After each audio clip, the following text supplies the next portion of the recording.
आज गूगल ने इंडिया के 10 बड़े स्टार्टअप्स के ऐप अपने गूगल प्ले स्टोर से हटा दिए, जिसमें कुकू एफएम, जीवन साथी .com, अनअकैडमी, नौकरी.com जैसे इंडिया के बड़े ऐप्स शामिल हैं, जिसमें से कई सारे यूनिकॉर्न भी हैं।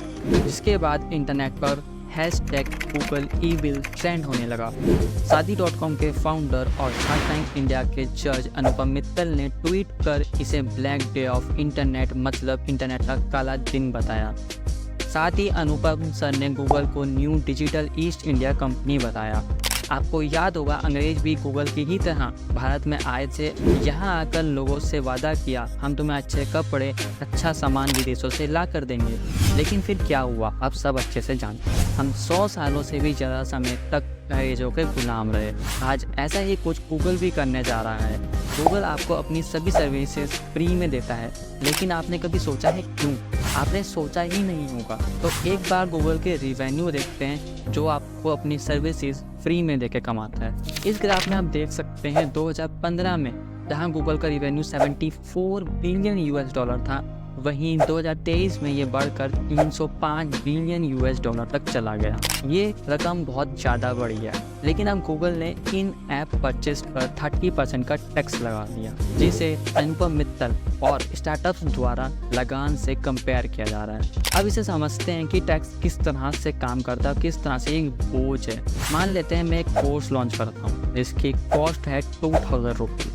इस पर जीएसटी और टैक्स लगा के और सभी तरह का टैक्स जोड़ के 45% का टैक्स बैठता है, जो कि होता है इसका 900 रुपीज़। फिर आता है गूगल का टैक्स 30%, जो भी लगा नहीं है लेकिन गूगल लगाएगा, और 60 बड़े डेवलपर पे लगा भी चुका है, तो ये है 600 रुपीज़।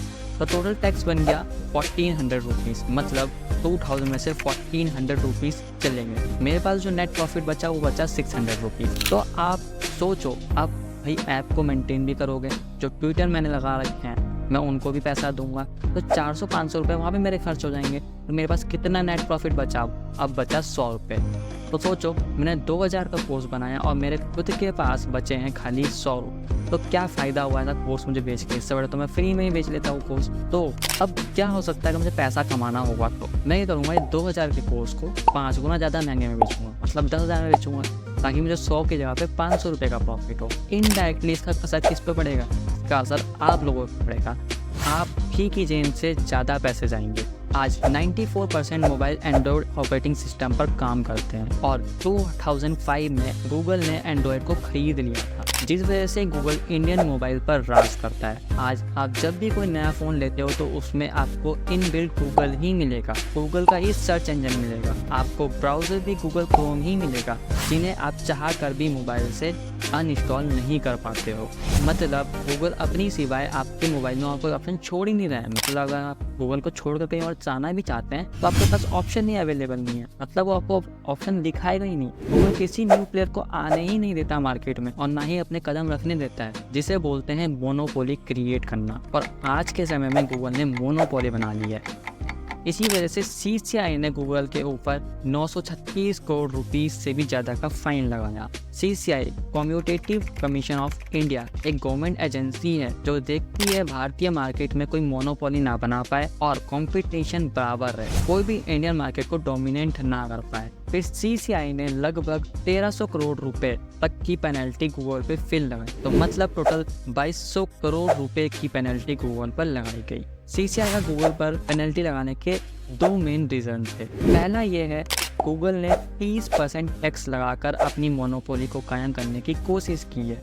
दूसरा, जो एंड्रॉयड सिस्टम आज हम अपने मोबाइल में यूज़ करते हैं, वो एंड्रॉयड गूगल ने 2005 में एक्वायर कर लिया था, जिस वजह से वो अपने प्रोडक्ट ही सामने रखता है, दूसरों के प्रोडक्ट आने ही नहीं देता है। मतलब मार्केट में अपने प्लेयर्स को उन्होंने जड़ से ख़त्म कर दिया है। यही रीजन्स हैं जिस वजह से गूगल पर सीसीआई ने पेनल्टी लगाई। सीसीआई से बचने के लिए गूगल भागता है एनसीएलटी के पास, ताकि वो बच सके। एनसीएलटी मतलब national company law appellate tribunal, जो सीसीआई से बड़ी ऐसी ही एक गवर्नमेंट एजेंसी है। लेकिन NCLT ने कहा CCI बिल्कुल सही है और गूगल आपको 10% की पेनल्टी देनी होगी, जिससे बचने के लिए गूगल चला जाता है सुप्रीम कोर्ट। सुप्रीम कोर्ट में CCI के लॉयर्स जज को कहते हैं 2017 में इनके ऊपर यूरोपियन यूनियन ने 33 करोड़ रुपए से ज़्यादा का फाइन लगाया था और वो बेकायदा गूगल ने पे भी करा था, लेकिन यहाँ 2200 करोड़ की पेनल्टी है,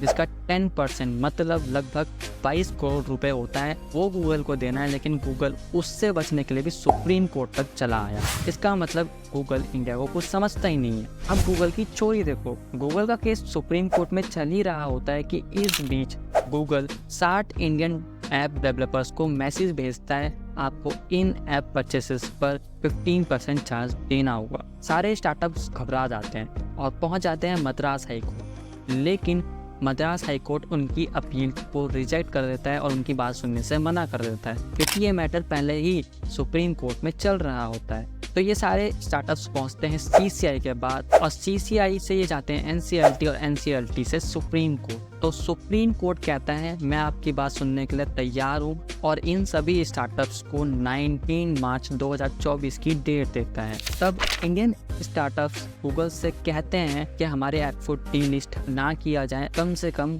19 मार्च तक तो डीलिस्ट ना किया जाए। लेकिन इसके बावजूद भी गूगल उन 10 ऐप्स को रिमूव कर देता है गूगल प्ले स्टोर से। फिर भारत की सरकार निकल के आती है और गूगल से कहती है ये यहाँ पर नहीं चलेगा। आप बैठे होंगे अमेरिका में, लेकिन आप अमेरिका में बैठ के इंडिया के ऐप्स को, खास करके यूनिकॉर्न ऐप्स को आप डीलिस्ट नहीं कर सकते। फिर गूगल वापस से गूगल प्ले स्टोर पर उन सभी ऐपों को लिस्ट कर देता है, क्योंकि गूगल को पता है वो गवर्नमेंट से पंगा नहीं ले सकता।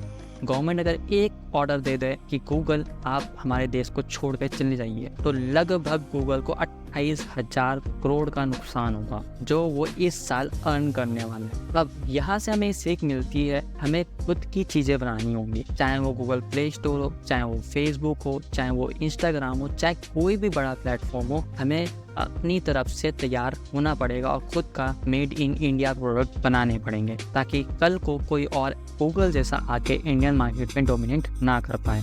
और आज भारत का खुद का play store Indus app store PhonePe द्वारा लॉन्च किया जा रहा है, जो कि 100% कमीशन फ्री होगा सभी डेवलपर्स के लिए, और साथ ही इसमें कोई इन ऐप परचेसेस पर कोई भी कमीशन नहीं चार्ज किया जाएगा।